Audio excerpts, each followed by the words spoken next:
Hello, my name is Jacqueline Pollauf, and today I wanted to share a quick tip about taping loose pages of music. This comes up especially, I think, for many students with orchestral music, because frequently in that scenario they're given kind of a stack of loose sheets, and they need to keep these organized and functioning well when they're in rehearsal and practice. And some students find this organizational element to be quite natural, but others are a bit lost. So today I just wanted to go over the very basics of taping and then folding music for page turns. I'm not going to show any fancy workarounds or anything like that, but instead just sort of the basic first steps for what you would do in this scenario. Here we have our first example piece. This is Capriccio Espagnol by Nikolai Rimsky-Korsakov, which is a very fun piece musically, but we're just focused on the pages. It is 6 pages long, and you can see I just have a stack of them here, just loose papers.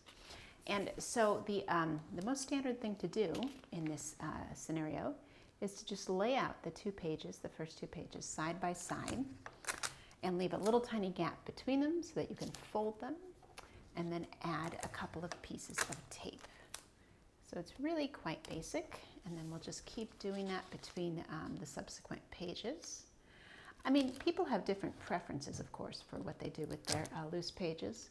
Some people like to put them in a binder, but sometimes hole punching can result in hole punching out a note or a symbol. So then sometimes people will put them in page protectors, plastic sheet protectors. And that can work pretty well, but then if you need to mark something on your music, you're not in a good spot to do that since it's behind plastic.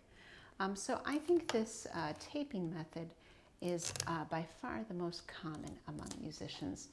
It's easy to do and straightforward, and then it gives you a lot of flexibility, both with marking things and with the way that you set up your page turns. So here we are, just continuing along with the 2 pieces of tape between each set of pages. And here's the last 2 for this piece. There's 1 and 2.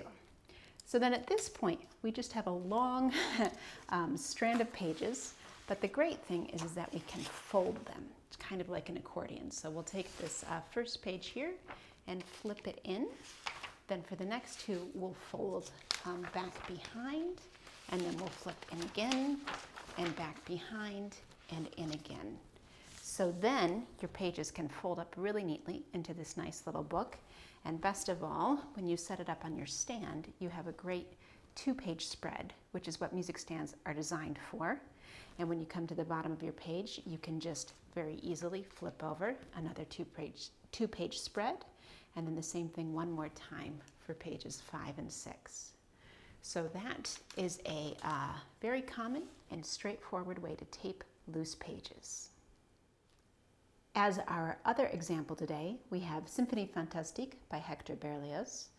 And this is a 4-page part, which I have already taped together. Again, I just wanted to point out that I'm leaving that little gap between the 2 pages so that they can fold. If you overlap the pages, they don't fold nearly as well, so that gap is a crucial part of this. And I wanted to show this piece because it's 4 pages, so we could do what we did before and fold in and back and in and back. But the problem with that is that then the page turn comes in a really bad spot because we're playing along there and we're still playing along there. So that would be a very difficult spot to put a page turn.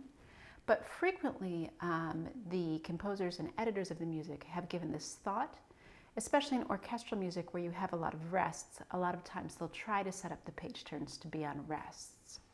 So if we look here at the bottom of page 1, we have 7 measures of rest, which is a great spot to turn. And if we look at the end of page 3 here, again we have 7 measures rest, so that's also a great spot to turn. So what we can do in this instance then is we can just start by folding the other way.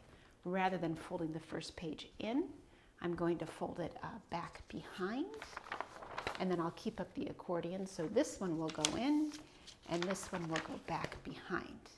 So now I have my 4 pages folded in an accordion again, but by starting in the opposite direction, the page turns will fall on the alternate pages. So we're looking at 1 page to start, come to our measures rest, open up for a 2-page spread, play from here to here, no problem, another 7 measures rest, turn for the final and 4th page.